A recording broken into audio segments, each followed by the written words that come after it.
We spoke the last segment on justice reform. Uh, I briefly mentioned education, wars, military-industrial complex, and Veterans Administration, healthcare. I'd just like to repeat at this time, if you have a Social Security card, that is your gateway to universal health care. Everything that you do in this nation, everything that you buy in your town, every bank account that you open is tied to what? Your Social Security number. And when you get to retirement age, you'll also be tied into the system via your Social Security number. And because that is a nationwide database, with your driver's license and your Social Security card, you should be able to go to any physician and have that physician take care of you. And so we're working on a plan as far as how much the copay would be, how much your monthly premiums would be. And we're looking right now at $25 a month per individual. When you think about 350 million Americans entering the healthcare system, that is quite a boon to the healthcare money. So young people can get into it really easy. Families can get into it real easy, and copays. We've been kicking around a whole lot of different things, and we'll get more in depth on those at our .com. But I'm looking forward to hearing your questions. And meantime, can you see the beautiful lotus flowers back there in the back? My wife put those there. They are beautiful. And it's kind of sort of like my shirt, lotus. Now I'm trying to kill time here until people come on. I want you to make sure that we got 10 folks here. What do you want to know, folks? Okay, we got 10 people. Fantastic. Put your questions down there so I can answer them. I want to make sure that I'm not rambling on. I understand that's a trait of a politician. I just want to hear what you have to say so that I can answer and address your concerns. Okay? So, what would you like to talk about? I mean, I guess one of my favorite themes of our campaign is just how we're not going to just make things up. That we are focused on, pursuing facts, pursuing truth, and holding positions based on, sound evidence and sound belief. That's right. Truth is the foundation of this campaign, meaning if I don't know the question's answer, I will tell you so, and I will get back to you with that response. And likewise, if we think we know an answer, we're still open to hearing evidence to the contrary. In fact, we need to hear evidence to the contrary to form a consensus as to how we move forward. This campaign's moving forward, and we just need to make sure that we're addressing your needs so that we can carry that with us to Washington. Something else, as the senator-elect to Washington State, I'll be working very closely with our local state senators and congresspeople so that what we get is more response to the people that elected them to the office. Budget freezes and all this stuff here, there's a lot of things that need to go into the communities are able to thrive and move forward.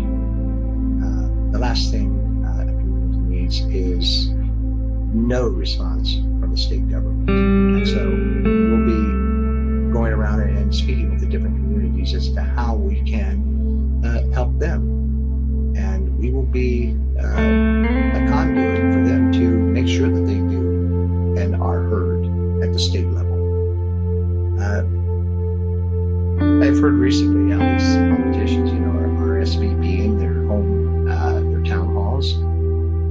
Well, I'm hoping that the Board of Education will provide us the ability to hold town hall meetings in areas that may not have the commercial viability to have a large town hall or something, to where everyone is familiar. Our education centers provide us with auditoriums and we're able to get people. And So I want to make sure that we're able to get people in so that people can ask their questions. And if I'm not doing what they elected me to do, if it doesn't seem like I'm following through with the mandate that we were given by the people, I want them to also tell me that too, so that we can let them know what is the status of that particular issue. Right now I have a very good team, but we're also looking to expand our ranks here in the campaign. Greg will be writing more about that, posting more about that as to how you can help us get the message out. And I also want to add to this, if there is a progressive in your area, if there's I am a candidate in your area for the office who of is U.S. Senator, representing the people of doing Washington, everything, walking the talk, so to speak, capital. in their platform and trying to get some type of resolution as to how we move forward as a country. I think that the VA right now is getting a lot of bad rep. Check out their platform. There are people who want to privatize the Veterans Administration. We're looking at those people. And the people who want to privatize the Veterans Administration haven't served a day. We could be working with them in the House of Representatives. Those are the people who have no business deciding the affairs. It's important that we all work States together. And the more of us that are there, that we can form a block to get bills written for the people, or amended for the people, or enforced for the people. It's all about the people and us being the public servants that we were elected to do. But I'm excited that Greg's out here. I wanted him to get out here sooner, like yesterday before, and I want him to stay until all the way through. I don't want him to, but he's married and he needs to get back to his wife for a bit, but he'll be back joining us. But it has been a boost, a shot in the arm, so to speak, that has allowed me to get out and speak to other people. It allows me to focus on the platform and the needs of the people so that I can effectively put that out there in form that benefits everyone. And Greg's helped me do that, so I'm very appreciative of that. And I've told him also, I said, this is the last thing that I'll be doing as coming out of retirement. It's important that I show the young people, the generations that's coming up, that it's coming up their turn real soon. And I want to not have it where they have to fight so damn much. I want them to be able to move in to the offices and take control of our future that they were elected to do. The education, the infrastructure, healthcare, Medicare, the whole gamut. The Veterans Administration, our oversized military-industrial complex. So, I mean, there's a lot of things. Justice reform, a very big one. Privatization of the post office, etc. The atrocities that Congress is putting on the United States Post Office. I won't use FedEx and I won't use UPS either. I don't particularly care for it. I mean, yes, they are okay and a need, but I'd just soon go to the United States Postal Service and let them help. And the service has always been good.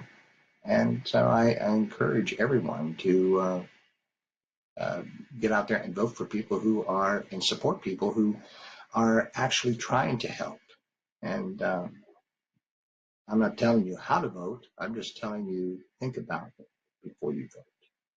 That's all. And to make sure you're registered, please.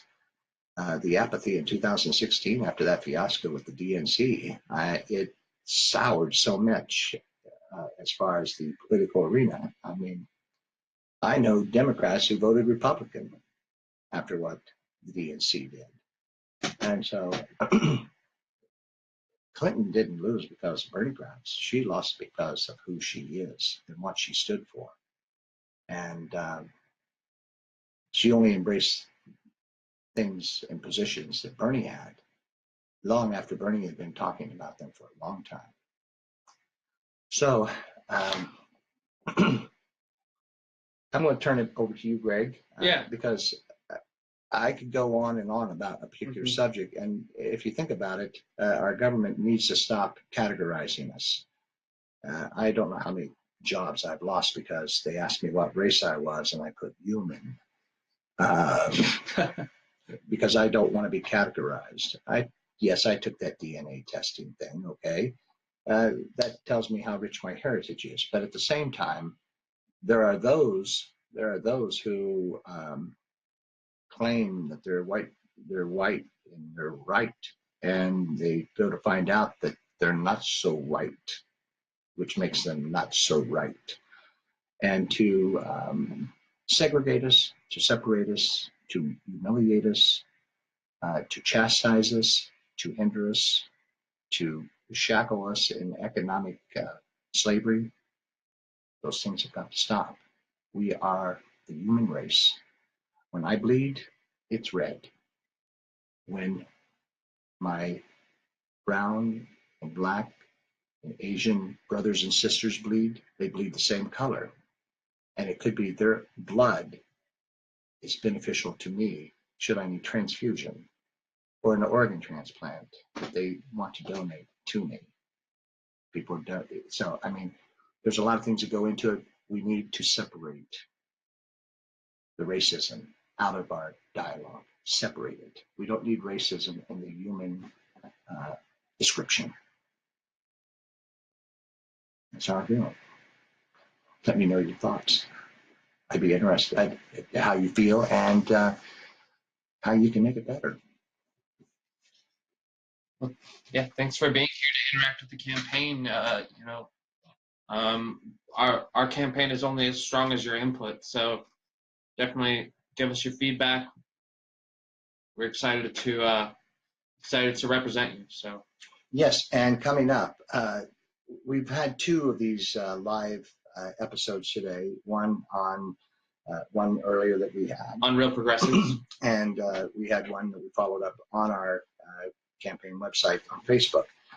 And from this point here, we'd like to reiterate that we are going to hopefully do more of these live feeds to where we can get your input, and we'll be advertising them ahead of time so that you can join in. Thanks so much. If nobody's got any questions, we'll probably call that a wrap.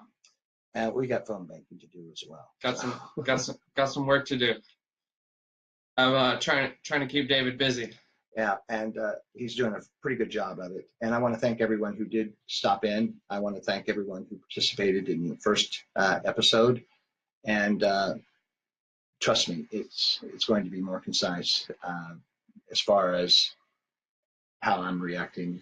Give me a question, I can answer. But for me to get up here and wing it for 15 minutes or so and speak about how I feel that I will miss some of the most important parts. And I want to make sure that I cover those with you. Well, thanks so much, folks. I think we'll call that a segment. And we look forward to, if you would, like the page, share share this video and the one over from Real Progressives, where we started.